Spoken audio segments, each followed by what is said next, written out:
Hola, ¿qué tal? Bienvenidos a Distrategia. El día de hoy vamos a hablar sobre growth hacking. ¿Y quién mejor que una persona que ha estado varios años en un banco, específicamente con ese cargo de growth hacker, y además hoy día está liderando un producto bien interesante en donde finalmente un unicornio como Rappi se integra con Interbank para ofrecer un producto súper interesante al público. Así que el día de hoy tenemos a Tatiana León con nosotros y con ella venimos en breves segundos. Volvemos.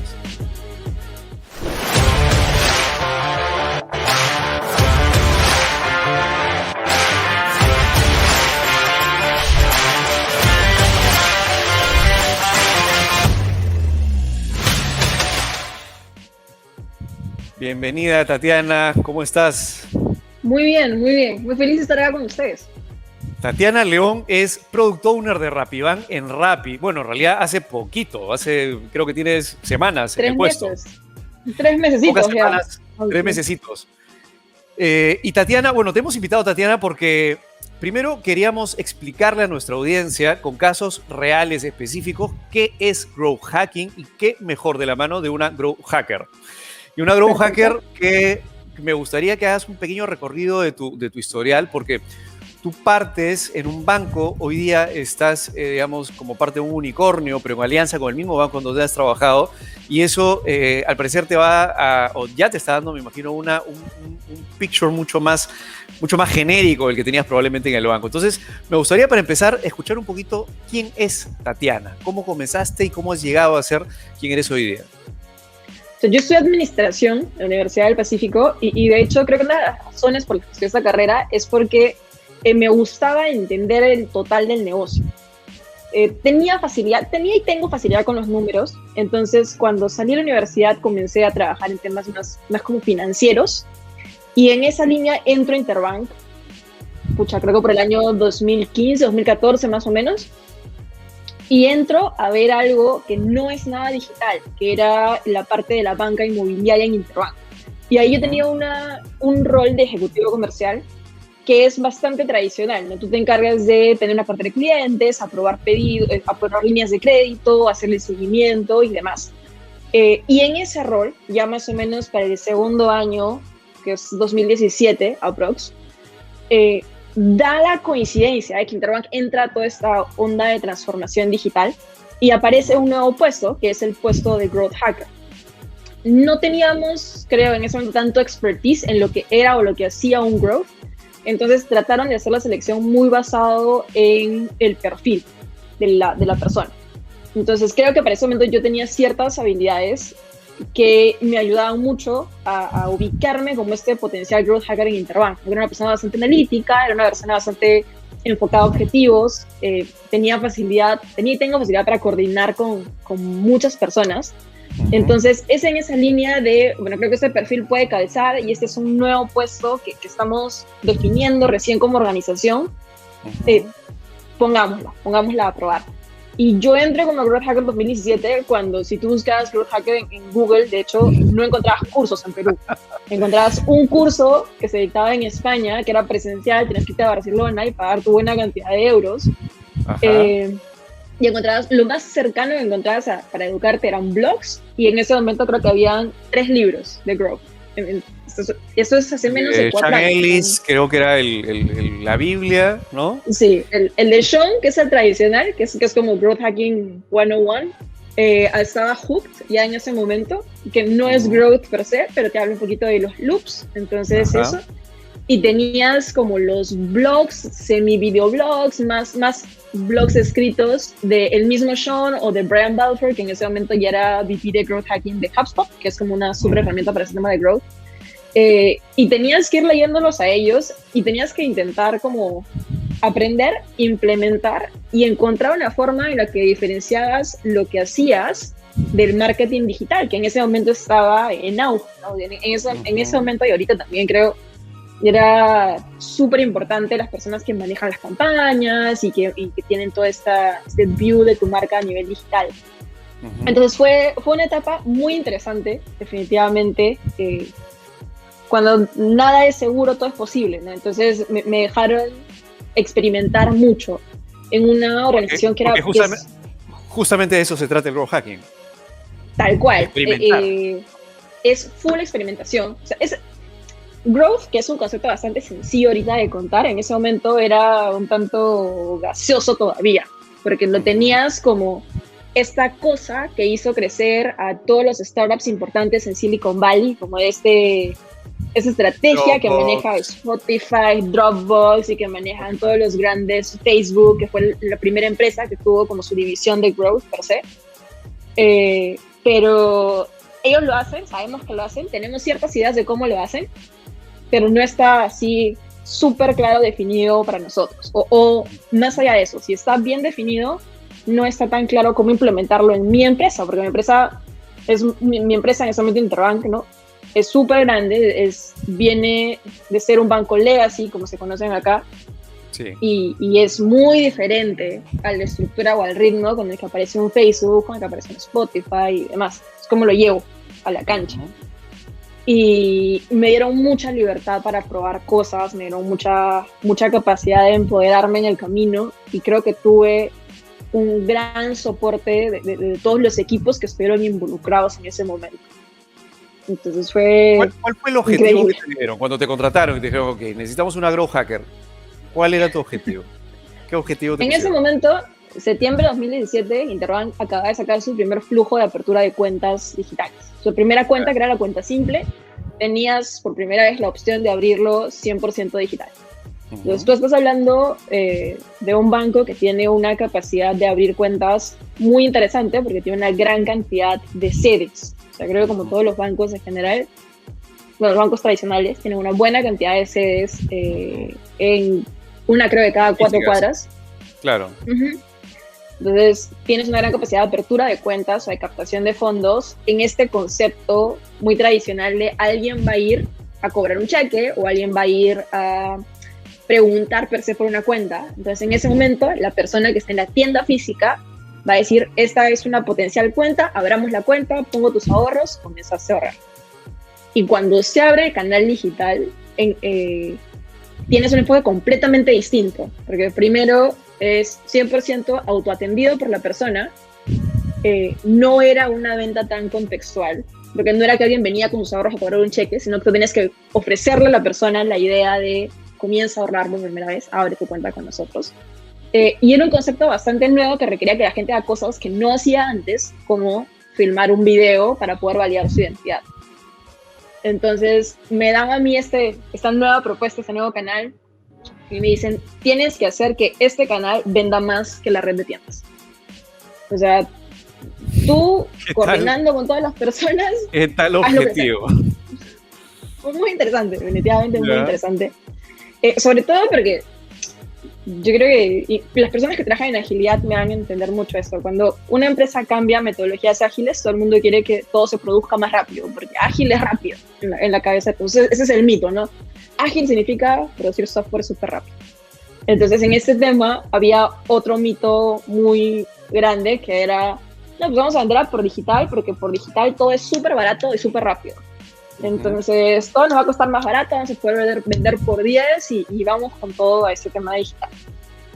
Y había muchas cosas que tenían que tomar en consideración, que comenzamos nosotros a levantar en ese momento, ¿no? Decir, oye, sí, llegas a más personas, efectivamente, pero hay que hacer toda una estrategia de medios atrás. El crecimiento no va a ser por tu estrategia de medios, el crecimiento va a ser por la experimentación que tú vayas haciendo en el camino, ¿no? Hay que ir probando este flujo, o ajustar aquí o ajustar acá, y recién eso te va a permitir hacer tracción, pero es algo de 10 experimentos para un gran hit. No es un experimento, un hit, un experimento, un hit, un experimento, un hit, sino funciona así. Es mucha tolerancia al fracaso. Y meter ese chip fue muy interesante. Creo que tuvimos mucha apertura definitivamente, porque era algo nuevo que estábamos creando, pero fue muy distinto a cómo se hacían las cosas antes. ¿Cuántos experimentos tuviste que hacer para poder llegar realmente a pegar el hit, tú, en este caso? El primer hit que creo que tuvimos, que fue un cambio en el flujo que hicimos, fue por encima del 10. O sea, ya habíamos hecho 10 intentos, no funcionaba nada. Y yo quiero que acá empaticemos mucho con la situación. Eres nuevo, nadie entiende lo que haces, y vas 10 fallos. No es tu mejor carta de venta. Pero... Y debe ser complicado en una... Y debe ser un complicado sobre todo en un banco, ¿no? O sea, hay tantas políticas. O sea, sí, hay muchas políticas porque es un banco tal cual, pero creo que Interbank tuvo mucha apertura en ese momento. O sea, cuando se casó con ese tema de la transformación digital, yo creo que hicieron dos cosas extremadamente bien. La primera fue que no fue un tema de speech de un día, sino que era algo que se reforzaba constantemente y que venía de arriba para abajo, o sea, y por todas las vertientes de la empresa. O sea, no importaba el rol en el que estuvieras, tú tenías que haber pasado por tu curso de transformación digital para entender qué es lo que estaban intentando hacer desde hace años y hacia dónde queríamos estar. Entonces, creo que eso ayudó muchísimo en su momento. El nivel de cultura creo que ayuda mucho a que la tolerancia a estos como mini fracasitos, que en verdad no eran fracasitos porque vas aprendiendo, pero eran fracasitos en volumen de venta, sea mucho más tolerado, definitivamente. Eso creo que ayudó muchísimo, muchísimo, muchísimo. Y lo segundo es que en verdad estaban como dispuestos a comprometer no solo el tema cultural, sino estaban dispuestos a comprometer recursos. Y recursos no solo siendo presupuesto, que creo que es algo con lo que todo el mundo siempre va con esa traba, pero no solo del lado de presupuesto, no es que sobrara, pero teníamos presupuesto para experimentar, sino recursos de horas hombre, ¿no? Yo tenía que ir a pedirle al equipo de la página web de ese momento que por favor haga variaciones en un flujo, y eso es algo que no sale de la noche a la mañana.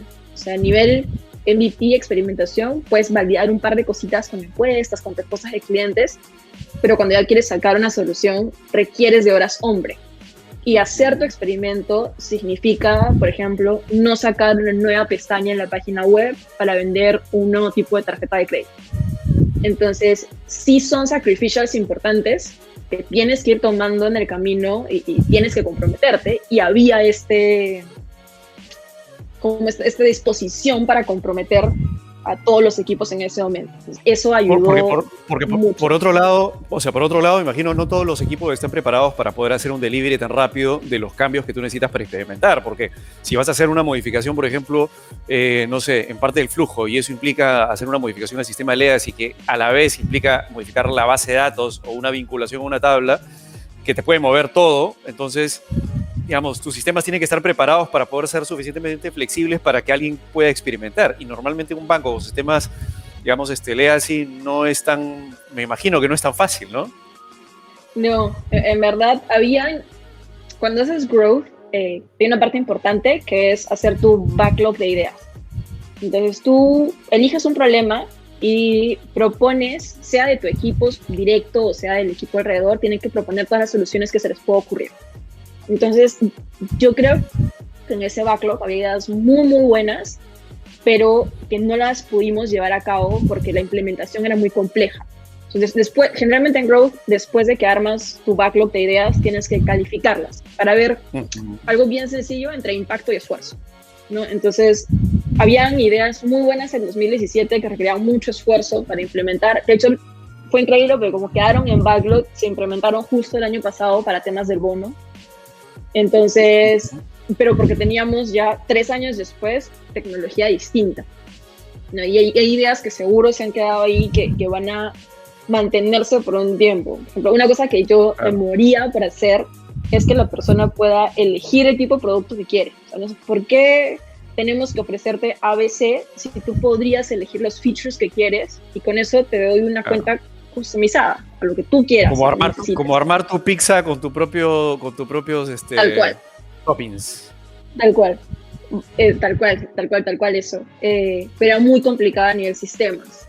Entonces, incluso ahora cuando ya ves como, no sé, ves un Nubank o ves las fintech que van al siguiente nivel, ni siquiera ellos tienen esta propuesta de valor, ¿no? Seguimos en ese momento en el que te seguimos ofreciendo un enlatado. Te decimos, esto es lo que tú quieres porque me lo dijiste en el research, pero al momento de la compra no te damos la opción a elegir. Y porque ahí hay un trade-off, ¿no? Bien complejo también, porque justamente el hecho de hacer experimentación y fallar rápido implica que tengas una plataforma que te permita hacer eso, pero normalmente las plataformas que ya existen han sido construidas y han sido construidas con un journey o para un journey específico para el cliente y, digamos, no han sido definidas como para que sean suficientemente flexibles para poder hacer esas modificaciones dentro de la misma plataforma. Y sobre todo, digamos, en mi experiencia, eso parte principalmente de cómo estructuras a partir de lo que tú quieres toda tu base de datos, porque eso es lo que te da la flexibilidad en realidad para poder luego poner los frontends encima y todos los servicios en el medio. Y lo que tú comentas es, o sea, es bien interesante lo que dices, porque una empresa de la envergadura de Interbank, que no es una empresa pequeña, con la cantidad, digamos, de presupuesto que eventualmente pueda tener, que menciones que tenga este problema, implica que todas las empresas normalmente van a tenerlo, porque es la forma en que se han venido haciendo las cosas. Tú tienes una plataforma de base, por ejemplo, voy a poner un caso bien básico, que es SAP, ¿no? Muchas empresas corren sobre SAP y hacer experimentos probablemente, si quieres modificar el SAP, pues es súper complicado. Es tal cual lo que comentas. Y es porque son empresas que existen hace más de 50 años. Hace 50 años esto no era importante. Y después hace 50 años ya necesitaban ese sistema para poder funcionar. Claro. Entonces, para 1950 esto era increíble cuando tú tenías que venir a mí. O sea, si tú querías ahorrar de forma segura, tú ibas a un banco. Si tú querías tener una póliza de seguros, ibas a una aseguradora. Tenías tus 3 ofertas y ya estaba listo. Pero ahora estamos en un escenario completamente distinto, en el que primero que si quieres tener tus ahorros seguros, no tienes que venir a mí, porque probablemente mientras estés jugando en Facebook en tu cama, vas a recibir la oferta de este banco 1, banco 2, banco 3, banco 4, fintech 1, fintech 2, fintech 3, fintech 4. Y después, incluso de que te enteres de todos los ofertantes, vas a pasar por un escrutinio bastante fuerte, como cuando quieres ahorrar y te metes a Comparalo.pe, creo que es, o Compara Bien. Compara Bien. Y Compara Bien y entras a toda esta comparación en la que el cliente termina teniendo el 100% del poder. Entonces, para separarte en una situación en la que todos terminamos siendo un poco commodities, tienes que crear estas cosas que sean experiencias de otro nivel. Y esas experiencias van por un flujo de adquisición extremadamente sencillo, súper simple, la posibilidad de adaptarlo lo más posible a lo que el cliente esté pidiendo. Entonces, hacer todo eso requiere que sepas qué cositas modificar. Y esas cositas que vas a modificar son las que tú has tenido que ir probando en experimentos chiquitos de baja resolución, para poder darle como el flujo final correcto y que él quiere y no el que tú quieres ofrecer nada más. Hay algo bien interesante, Tatiana, que estás repitiendo y quiero subrayarlo simplemente para la gente que nos esté escuchando, y ese tema que estás repitiendo siempre es flujo. Y lo recalco por qué, ¿no? Y me parece genial, y lo recalco por qué. Porque para hacerle para explicarlo a la gente que nos está escuchando, el tema de growth, y luego ya nos vamos a entrar un poquito, luego de que termine de contar un poquito tu historia y entrar a growth en profundidad. El tema es que lo que finalmente la gente que estamos, digamos, haciendo negocios y queremos acelerar las empresas, es que el cliente que está en el centro, que siempre se dice que está en el centro, en realidad la forma real de hacer que ese cliente reduzca la fricción, digamos, que sea muy fácil, sencillo y rápido para el cliente consumir lo que nosotros estamos vendiéndole para ayudarlo, es justamente entender ese journey, ese paso a paso. Y ese paso a paso está definido normalmente en un flujo. Y ese flujo, que es lo que tú mencionas, que es un flujo interno, normalmente interno de la empresa, que es dale clic acá o habla primero con la sectorista y luego te vas al segundo piso, que puede ser un flujo físico o un flujo digital. Ese flujo, que es como está creada la operación de cualquier empresa, ¿no? Primero te vas al área de ventas, luego vas al área de operaciones, luego logística te despacha. Ese flujo es clave y se tiene que repensar. Y eso es lo que estás diciendo. Son pequeños experimentos en probablemente cómo vas a modificar ese flujo, esa experiencia, esos pasos que hace el cliente para que finalmente termine consumiéndote. ¿Es así, Tatiana? Es tal cual eso. O sea, tu ventaja competitiva como negocio está en cuán rápido conoces a tu cliente y cuán rápido haces algo sobre ese conocimiento. Pues ahorita la mejor forma de conocer a tu cliente creo que tiene componentes efectivamente como más tradicionales, estilo de estudios, de entrevistas y demás, Pero para mí la mejor forma de conocer a tu cliente es viendo lo que hace exactamente en tu plataforma. Y para ver lo que hace tu plataforma necesitas data, en cualquier tipo de data que vayas a conseguir, y con este tema de experimentación, ir mostrándole opciones y ver cuál es su comportamiento en cada uno de estos pasos para terminar construyendo el viaje ideal o el flujo ideal que esta persona pueda llegar a tener, ¿no? Y que te facilite a ti lo que estás logrando, que al final es entregar tu propuesta de valor de negocio, y que le facilite a la persona lo que realmente quiere hacer, que es conseguir este beneficio que tú le estás tratando de ofrecer. Entonces, bye.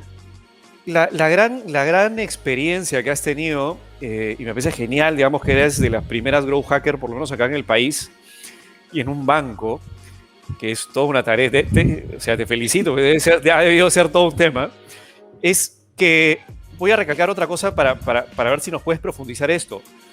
Tú nos has hablado hasta estos minutos que la plataforma, estás hablando de, yo modificaba el flujo para ver cómo al modificar el flujo dentro de la plataforma podía obtener, digamos, el flujo correcto y hacer un hit.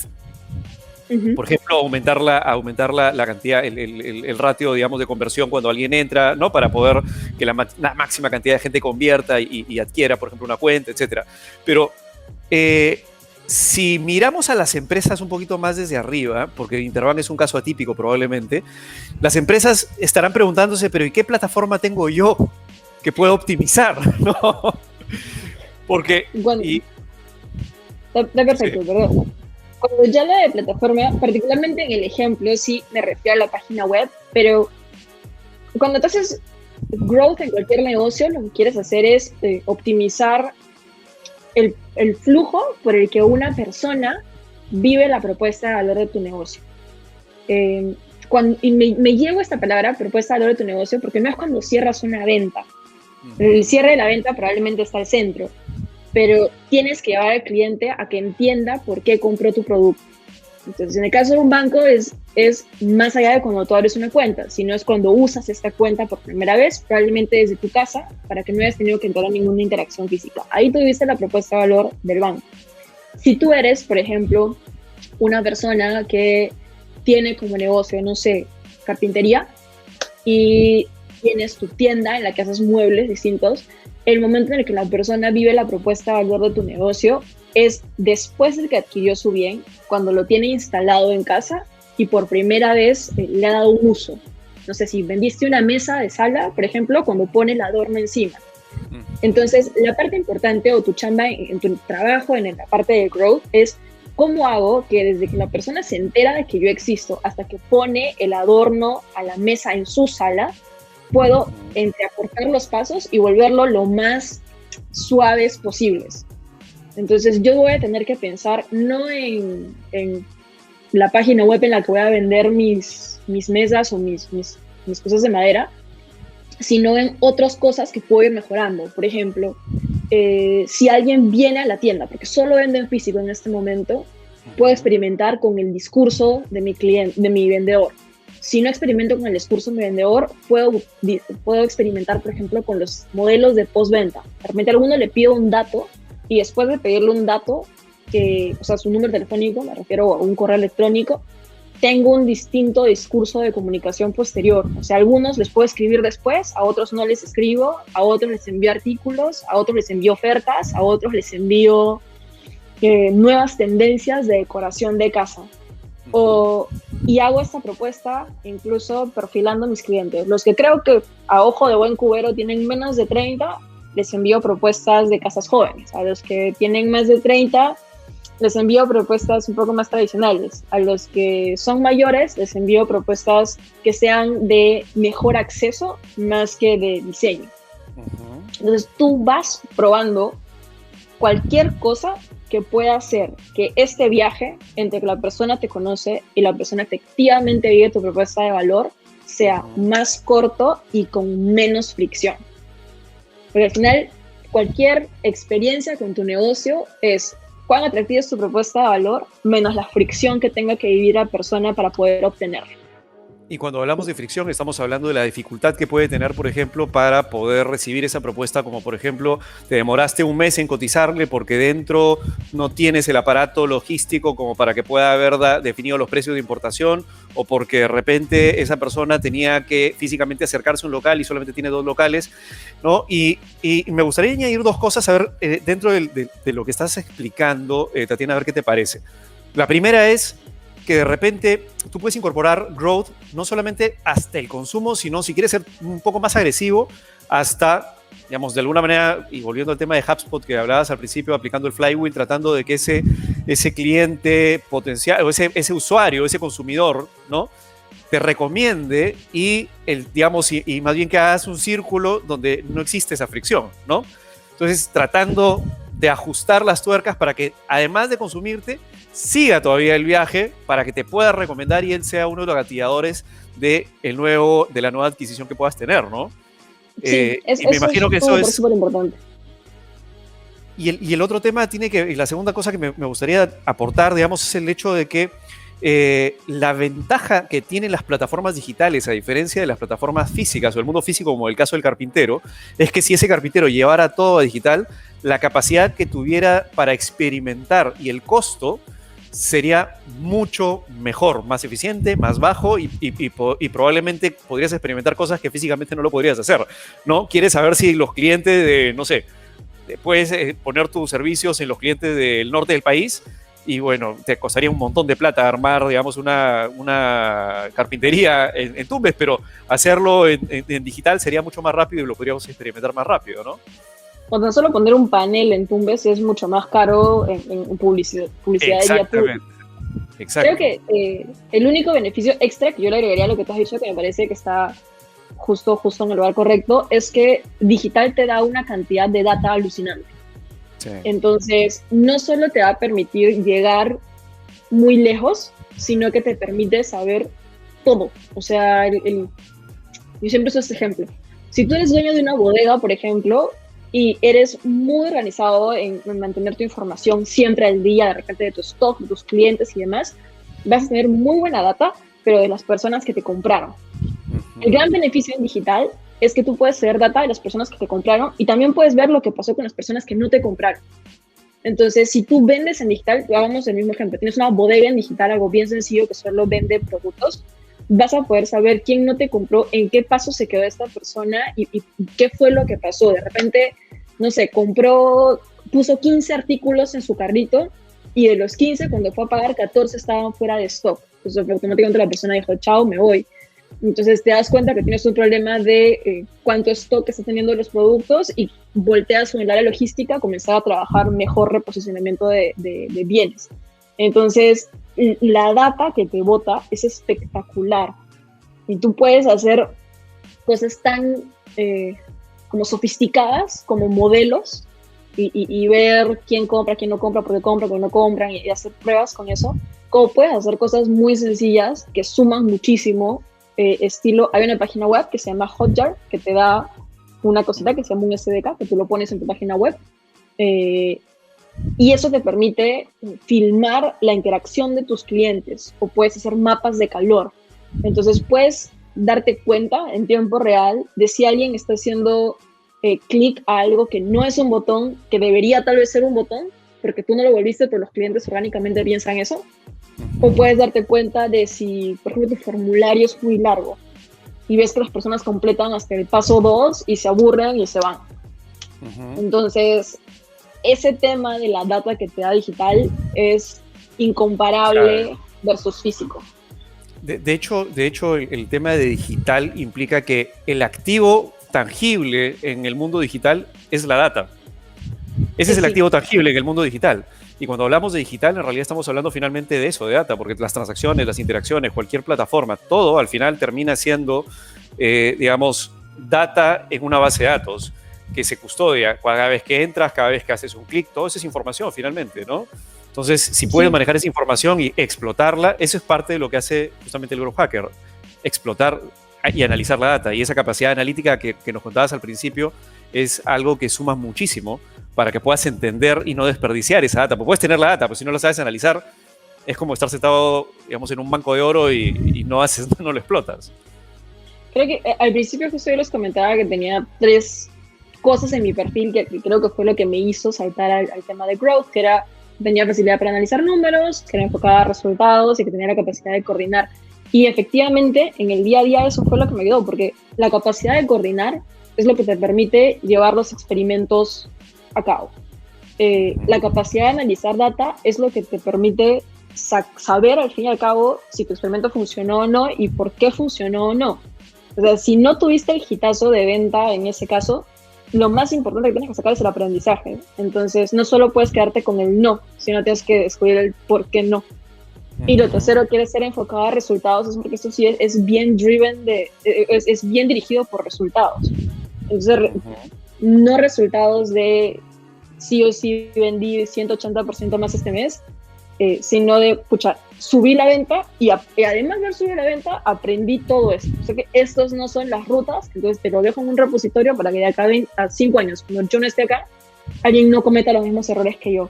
Y ese costo de oportunidad de no cometer el mismo error también es muy importante y es un activo que te llevas para la empresa en general. Esa es una de las grandes ventajas bueno, yo lo hablo con amigos de la universidad y decimos cursos como, no sé si he llevado Mate 2 con Siu. Sí. Mira, sí, pero sí. pero te digo esto, ¿por qué? Porque a veces cuando hablamos con amigos y decimos, oye, ¿qué nos ha dejado la universidad? Una de las cosas que nos ha dejado la universidad, creo, los dos venimos de la misma universidad, es la capacidad de análisis. Y eso de verdad que yo lo rescato muchísimo, muchísimo, muchísimo.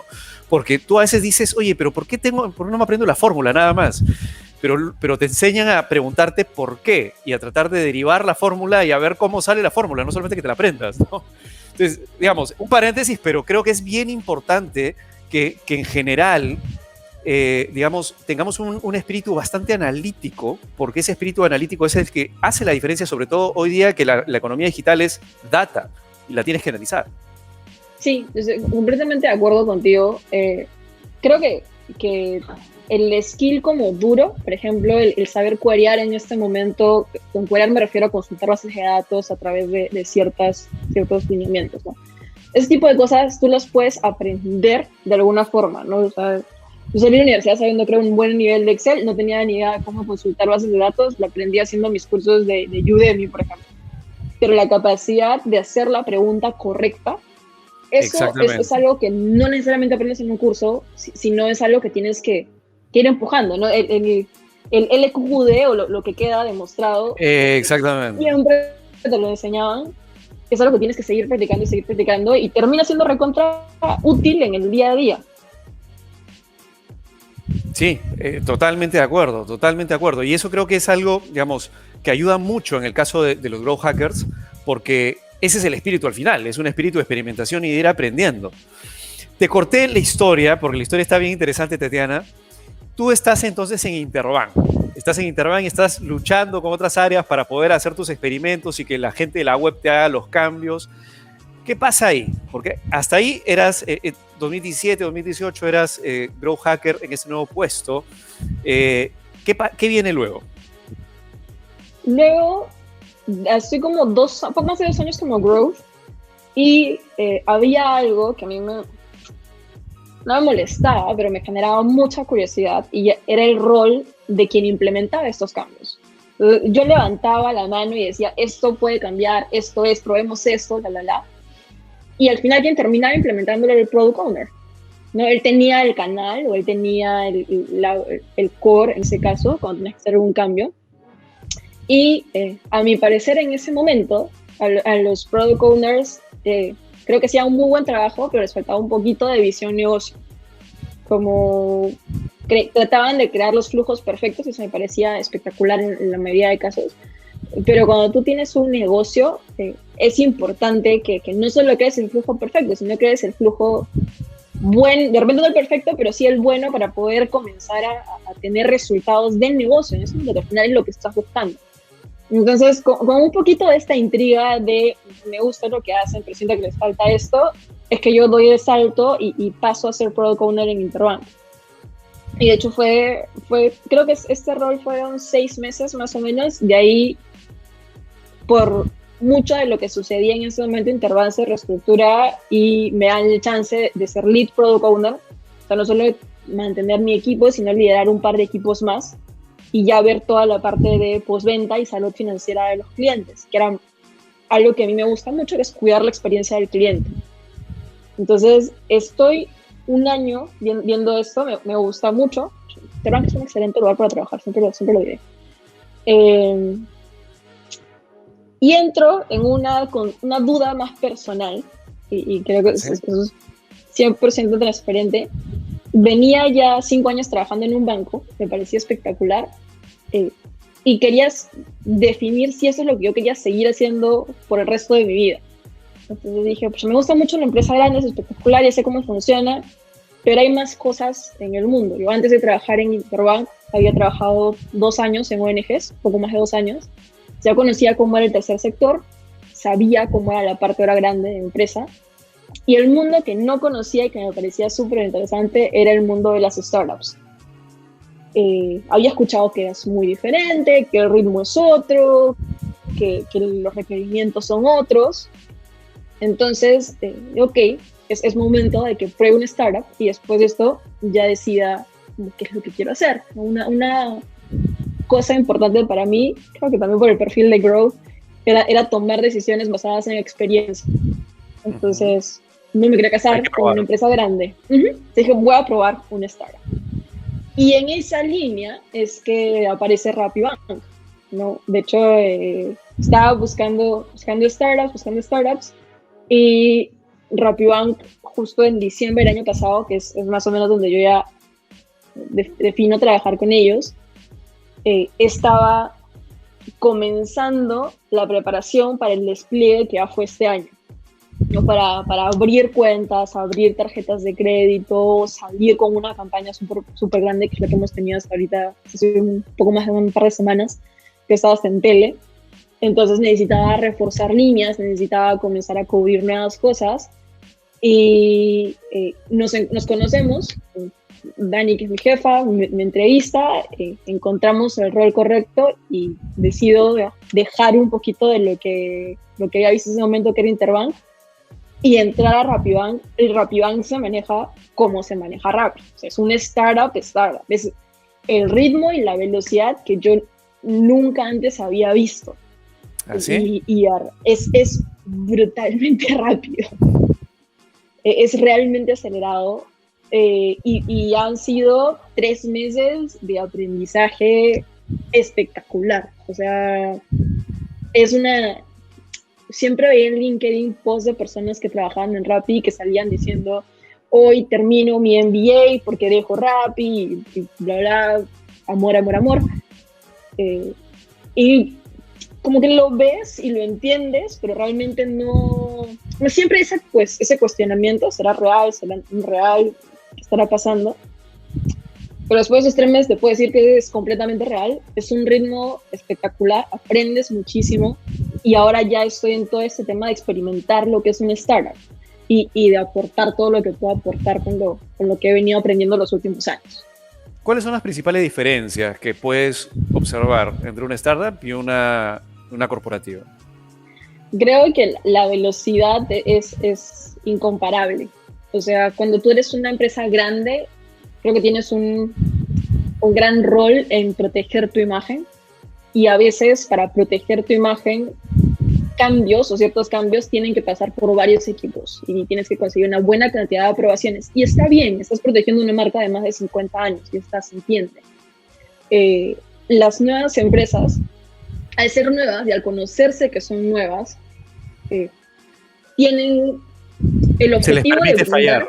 Sí, tratas de brindar lo mejor que puedes, pero dentro de la cabeza de las personas, queramos o no, está el chip de, bueno, es nuevo, está aprendiendo, va a seguir haciendo lo mejor en el camino. Entonces, la capacidad de RappiBank, en este caso, de hacer delivery de cosas, es increíble. Es algo que yo nunca antes había visto.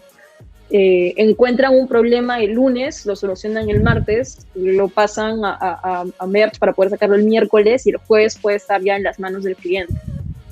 O sea, son 4 días para mejorar algo que en cualquier negocio grande, y esto no estoy comparándolo con Interbank, en general tenemos amigos en este rubro, puede tomarte de 3 a 4 semanas y lo hacen en 4 días.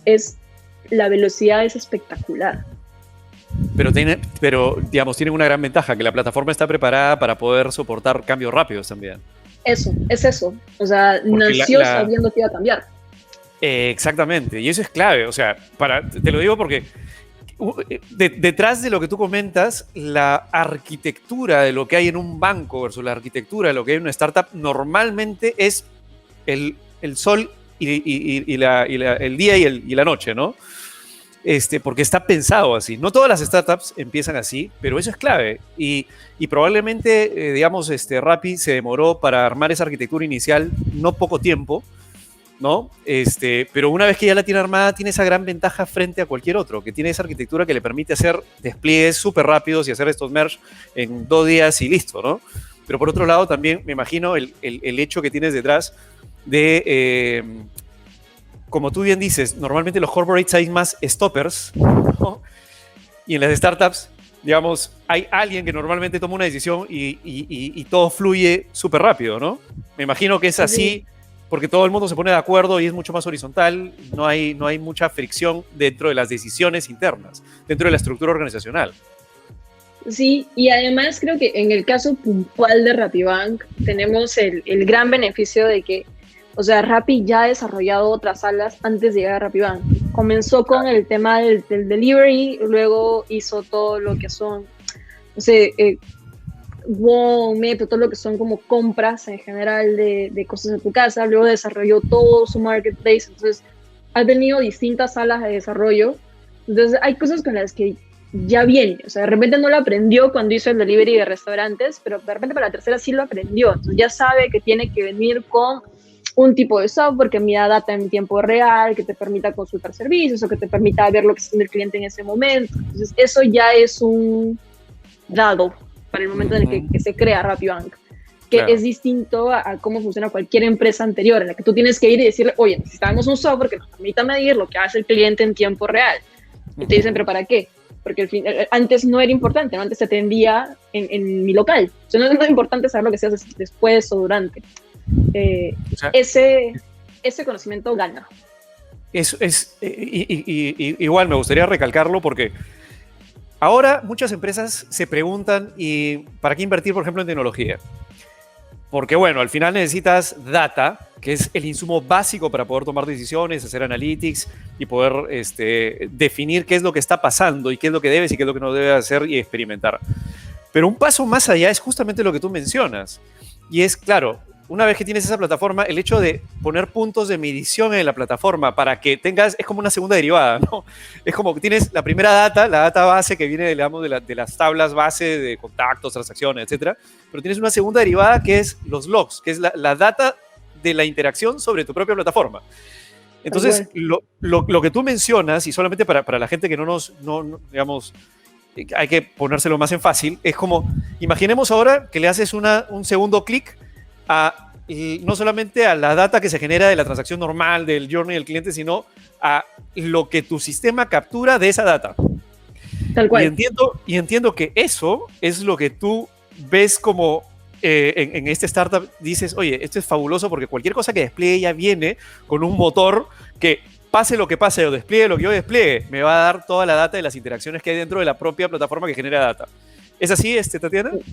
Es tal cual eso, y eso te ayuda muchísimo. Yo entiendo que todavía seguimos aprendiendo como cuando lideras un negocio, a armar tu estrategia y tu campaña y ponerlo en práctica y sobre lo que resulte, está perfecto. Y eso funciona muy bien, creo, cuando tienes un negocio que tienes mucha data hacia atrás. Probablemente si ya vas 25, 30 años llevando tu negocio, no creo que sea la mejor manera de hacerlo, pero puedes darte el lujo de armar una campaña de forma tradicional.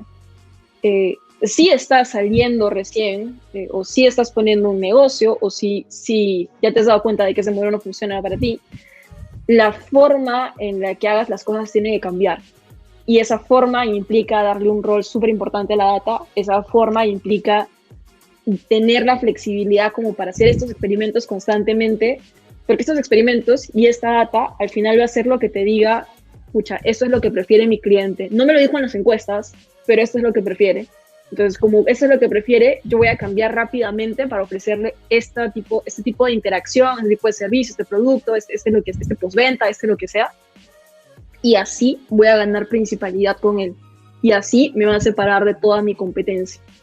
O sea, esos pilares se vuelven extremadamente relevantes. Acabas de decir algo que igual lo quiero rescatar porque es una pepa de oro que estás lanzando y le estás dejando ahí. Lo que estás diciendo es algo bien importante que me gustaría retirártelo. Estás diciendo digamos, la capacidad que tienes para poder hacer este experimento, ¿de acuerdo? Y decir, no fijarte en las encuestas, en lo que te dice tu cliente, que normalmente es el marketing tradicional. Y no digo que esté mal, pero es más potente entender qué es lo que tu cliente hace, porque es lo que finalmente le interesa y quiere, que lo que tu cliente dice. Y normalmente, digamos, lo que se hacía en el mundo tradicional, el marketing tradicional, por ejemplo, son los focus group, las encuestas, ¿de acuerdo? El análisis de mercado, levantando información, hablando de repente con un call center, mandando un formulario, que me parece bien, ¿no? Y para tener una idea es clave. Pero la gran diferencia con el growth, y creo que por eso lo rescato, es que no solamente te puedes basar en eso, que está bien, pero te basas en lo que realmente sucede. Tal cual. Es eso, es ver lo que tu cliente hace más lo que dice que hace. Y eso no es porque te lo diga Tatiana o porque te lo diga mismo Shonelis ni nada por el estilo. Es una lección bien sencilla. Si tú te dicen que tienes que ganar una carrera y puedes ganar esta carrera tomando un caballo o subiéndote un carro de Fórmula 1. El caballo definitivamente te va a llevar a la meta, no hay ningún problema. Y probablemente de repente súper rápido y vas a tener una experiencia espectacular y lo que tú quieras.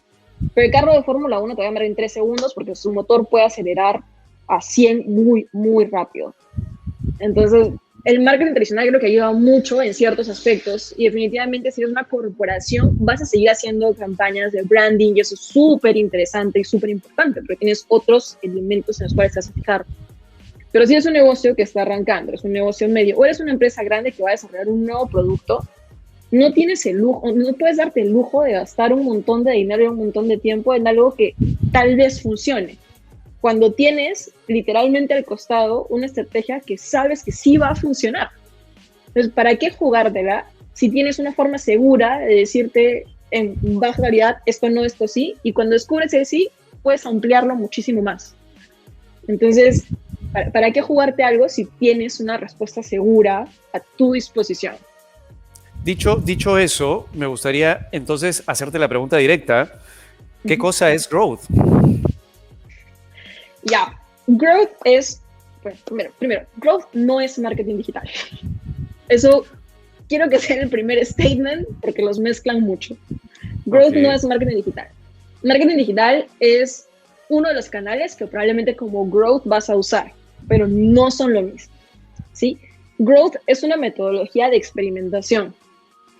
Es decir, voy a probar en baja resolución, con poco presupuesto, cada uno de los puntos por los que puede pasar mi cliente hasta llegar a mi propuesta de valor para encontrar los sí y los no. Experimentas, encuentras todos los sí en el camino y una vez que los tienes, amplificas.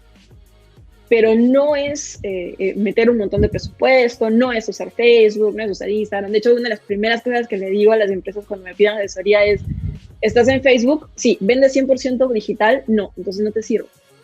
Entonces tienes que aprender qué te funciona y qué no te funciona a través de pequeños experimentos en el camino.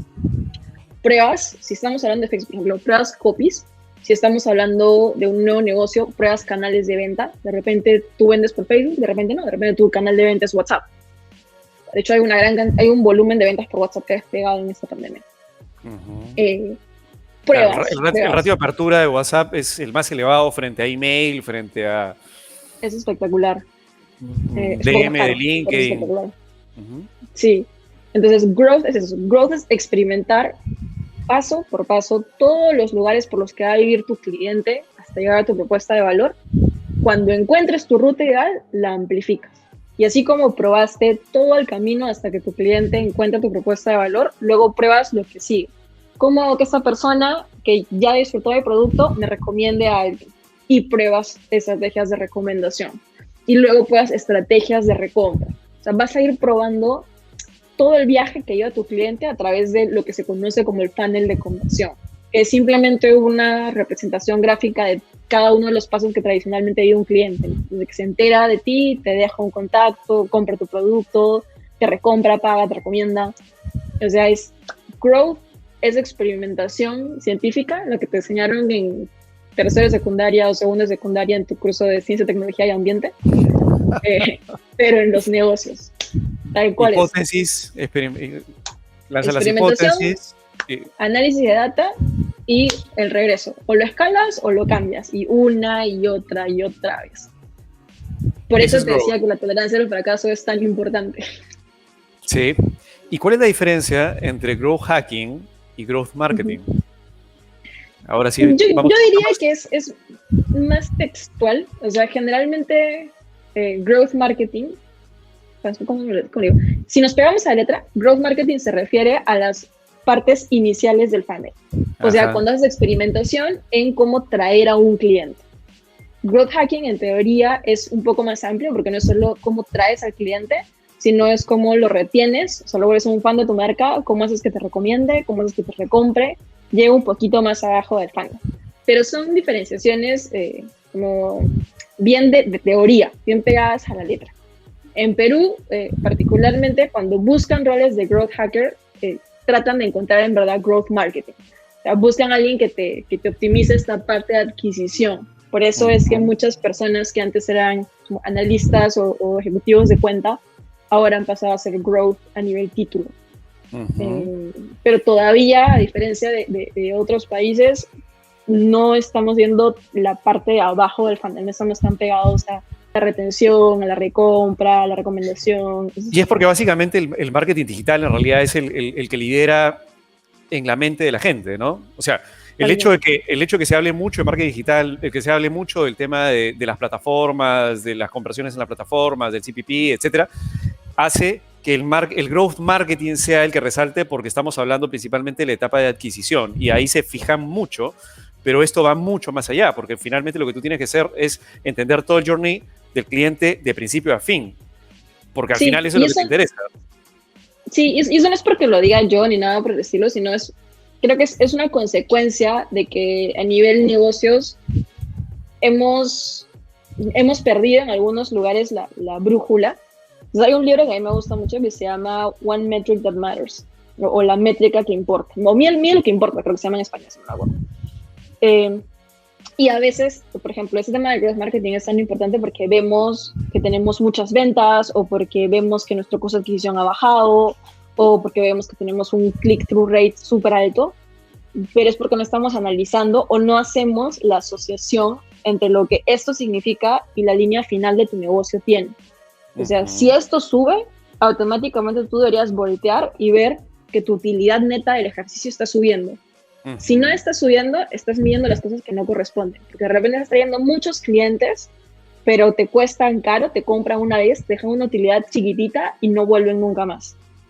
Entonces, tu táctica para la última línea debería ser otra. No deberías estar buscando otra cosa. De repente, recompra de clientes antiguos, que me cuesta 5 veces menos lo que me compra un nuevo cliente. O retención, que es algo de base, ¿no? O sea, lo que todas las empresas deberían estar mirando es cómo reduces tu churn, ¿no? que te abandone el cliente y tratar de aumentar al máximo la retención porque ese cliente que te abandona a la hora de hacerla, que quieres que regrese a ser recontra caro, ¿no?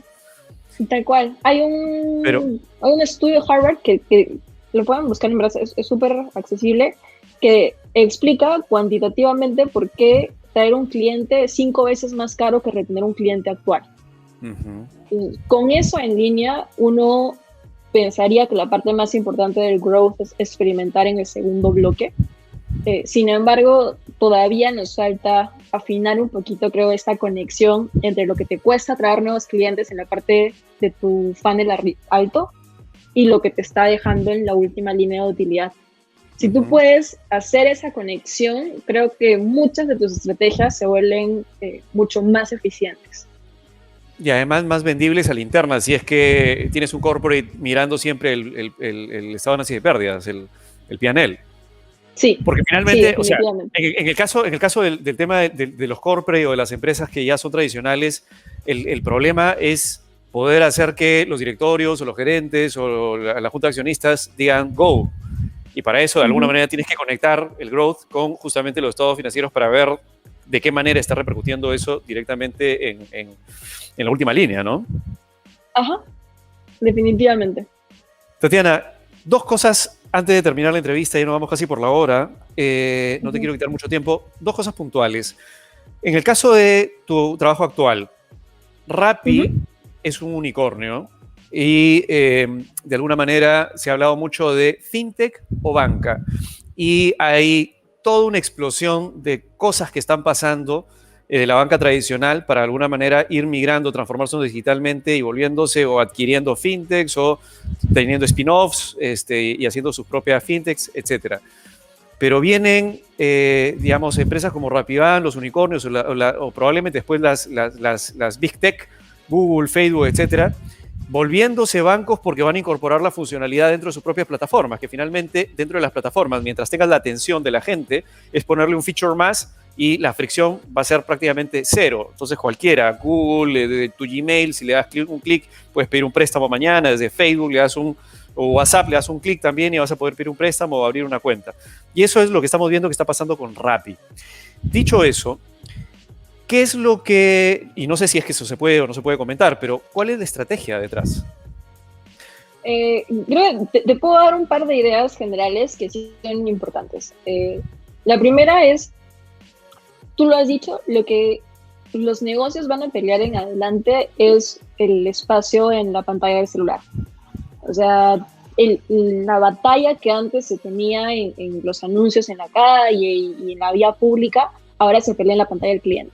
Uh -huh. Entonces, RappiBank, a mi parecer, es una opción increíble porque junta dos cosas muy importantes. La primera es la simpleza de una fintech, que es sin letra chiquita, te doy todo a costo cero, úsame para transaccionar y así allá va mi modelo de negocio.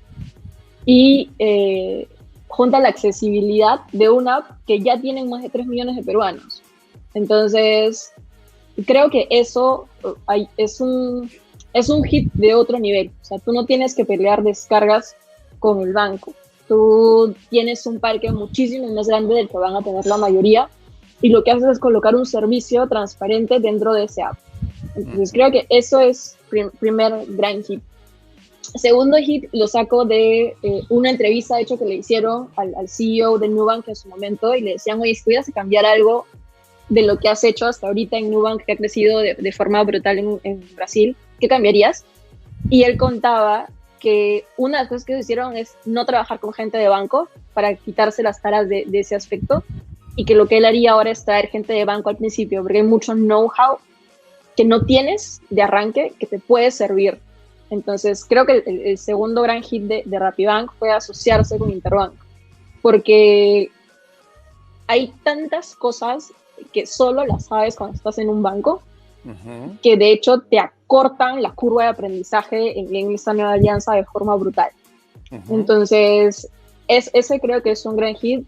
Y el tercero es la forma en la que queremos entrar o la que estamos entrando al mercado peruano es a través de la mejor propuesta de valor. Entonces, nosotros tenemos una cuenta y una tarjeta de débito y una tarjeta de crédito y lo que tratamos de hacer es volverlo bien sencillo para el cliente. Entonces, tú ahorita si tienes una tarjeta de crédito con cualquier banco, lo que generalmente ganas es millas. Y tienes que meterte una derivada matemática muy interesante para entender cuánto de tus consumos se convierten en millas y luego cuál es la conversión de esta milla a lo que tú quieres cobrar y no puedes cobrarlo en todos los lugares, tienes solo 100 centros. Entonces, el tema de tu consumo es bien complejo. En lo que trata de hacer Rappi es, ¿sabes qué? Vamos a simplificar esto. Bien sencillo.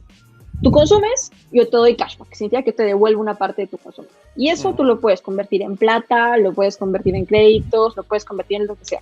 Y lo conviertes tal cual, 1, 1, 1, 1. No tienes que hacer divisiones o multiplicaciones o buscar a la tienda en la que puedas cobrarlo y nada por el estilo.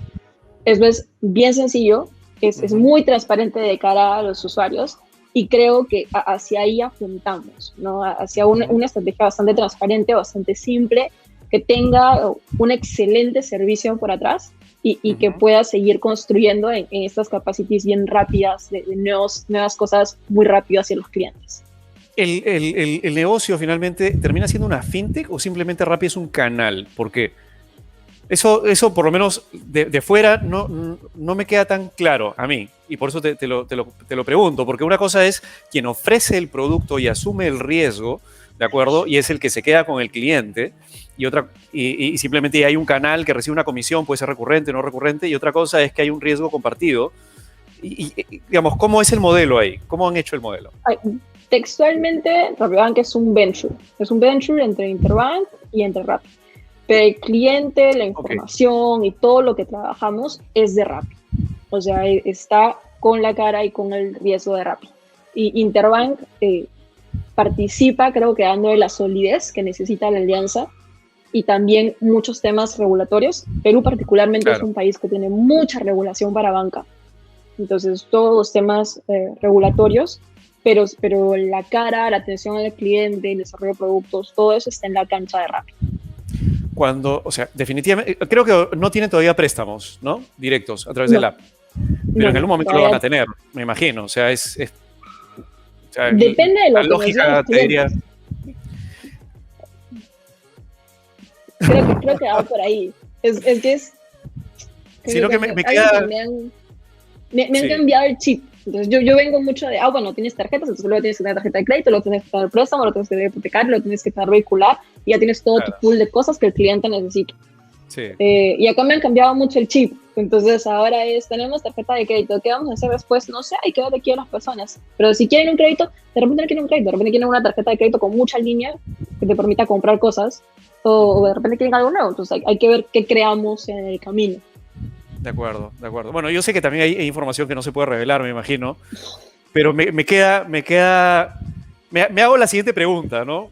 Lo dejo al aire, no necesitas responderlo, pero me queda la siguiente pregunta, ¿no? Las puertas, las plataformas que son las puertas de atención de la gente, cada vez van a ser menos. Digamos, no es que una persona va a estar en 10 plataformas en el día, va a estar en 3 o 4 o 5. Probablemente la mitad sean de trabajo y la otra mitad sean de diversión. En ambos casos va a haber una gran ventaja para estas plataformas en donde la gente esté prestando la atención, ¿de acuerdo? Porque está o todo el día trabajando o todo el día entretenida, mitad de su tiempo, ¿de acuerdo? Para que sean los canales a través de los cuales se pueda vender cualquier cosa, siempre y cuando las plataformas estén bien hechas, como Rappi, por ejemplo. Rappi tiene un problema, que claro, es transaccional, pero la atención es mucho menor el tiempo de atención, la ventana de atención. Si lo mides, si una persona tiene 100% de atención de su día en una pantalla, Rappi va a tener muy poquito versus otras donde sí la atención es mucho mayor. ¿Por qué? Porque se produce contenido. Rappi, por eso me imagino que está migrando a su plataforma de contenido y está poniendo ahí algo de contenido para tratar de que el tiempo de atención, de retención en pantalla sea mucho mayor. Es lógico, ¿no? Cualquiera iría por ahí. Pero migrar de transaccional a una pantalla más de atención le va a ser un poco más complejo, más complicado. Entonces, cuando se casa con un solo banco, porque me imagino que va a ser complicado, pues, que mañana salga la alianza de Rappi con Banco de Crédito y pasado con, no sé, cuando venga Citi con Citi, etc. Entonces, te casas con uno y te quedas con uno, ¿no? Las plataformas que tienen más tiempo de atención para el cliente, para el usuario, y además que tengan la capacidad de poder ser canales para cualquiera. Por ejemplo, no sé, me imagino un Google diciendo, dentro de mi email voy a poner un botón que diga, ¿quieres abrir una cuenta? Y te abro todos los bancos del Perú para que en un clic ya estés integrado y te abren la cuenta. Representaría, digamos, una fuerte, digamos, un actor importante si es que estás mirando al público que quiere, digamos, reducir la fricción al máximo para poder abrir una cuenta bancaria y además hacer transacciones, porque también puede venir atado con Google Shop, etcétera, ¿no? Entonces, me pregunto eso y digo, ¿cuál sería la estrategia de Rappi? Yo sé que no me la tienes que responder, pero simplemente dejo la pregunta al aire, ¿no? Porque quiero ver cómo se desarrolla todo esto, y esto es como una película que estamos viendo en la vida real, ¿no? Es increíble porque esto se plantea como el corto previo a la película. Entonces ahí tenemos una primera propuesta. Hay que ver cómo se termina dando la película. Creo que va a estar interesante. Los próximos 2 años van a ser muy interesantes en muchos aspectos. O sea, RappiBank está entrando, sale ahora en Brasil. Creo que en 2 o 3 semanas ya sale en Brasil. Acaba de cerrar alianza con Chile. Entonces ya va a ser México, Colombia, Perú, Chile, Brasil. Entonces hay mucho para aprender de todos los países y con eso hay mucho para implementar. Y creo que la parte divertida es cómo llevamos todo ese aprendizaje de todos los países y cómo sacamos el máximo para cada una de las realidades. Entonces vienen 2 años muy chéveres, definitivamente, de aprender, implementar y ojalá lleguemos a algo tan interesante como lo que acabas de decir de el contenido y la interacción y la ejecución. O sea, creo que va a ser muy interesante. Sí, vamos a ver, estamos sentados acá mirando la película. Tatiana, para cerrar, última pregunta, no te quito más tiempo. Dímelo. ¿Qué retos tienes? ¿Cuáles son tus retos hoy? ¿Qué es lo que de repente dices, mira, me gustaría saber de esto, me gustaría tener esta tecnología, ¿qué es lo que te gustaría tener que no tienes? ¿En conocimiento, en herramientas, en plataformas? A nivel profesional, me gustaría articular el mejor servicio financiero de Perú. O sea, me gustaría que la gente entre a RappiBank y diga, eso es otra cosa. O sea, ir al banco o que me atiendan por teléfono o incluso usar otra plataforma digital es otra vaina. Mi reto profesional es crear la mejor experiencia del cliente posible en RappiBank. A nivel personal, me gustaría, yo leo, me gusta leer, de hecho, me gusta compartir mucho lo que hago, entonces lo que leo, lo que aprendo. Entonces, me gustaría seguir enseñando. Pues, este año y el próximo año me gustaría seguir enseñando definitivamente growth o lo que se vaya presentando en el camino. Y quiero aprender más manejo de data. Tengo 2 bloques. A nivel hard skill es más manejo de data, cómo sacarle el jugo a esto y entenderlo al máximo. Y a nivel personal, estoy muy metida en este tema de desarrollar como este tipo de conocimientos que a veces no tienes tan claro. Por ejemplo, el último libro que conversábamos es Influence, que leí, y me gusta ir entendiendo como estos parámetros que tenemos, estos atajos que tenemos en nuestra cabeza súper metiditos y no sabemos que están ahí. Entonces me gustaría seguir aprendiendo sobre esto, como para, no solo para tener mejor control de lo que tú haces y no tener tantos atajos en el camino, sino como para poder también enseñarlo. O sea, creo que a veces las personas estamos muy en automático. Entonces, aprender lo que pasa en nuestra cabeza, cómo funcionan nuestras líneas y tomar el control de nuestra toma de decisiones es espectacular. Entonces, creo que iría por esos 2. Hard data, soft, todo lo que tenga que ver con cómo funciona nuestra cabecita. Genial, genial. Y además porque a partir de ahí hace mejores copies también. También.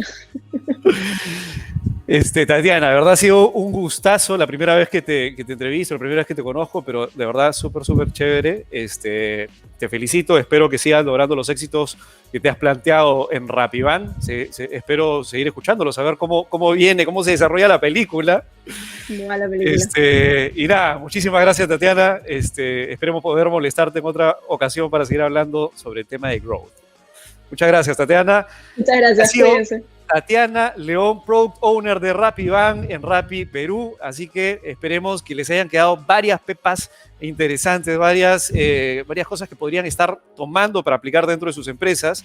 Creo que este esquema, digamos, de un growth hacker dentro de una empresa es clave ahora en la economía digital. Así que bueno, hemos aprendido más sobre el tema del growth con Tatiana León. Muchas gracias. Y conmigo será hasta el siguiente programa de Distrategia. Cuídense, nos vemos. Chao, chao.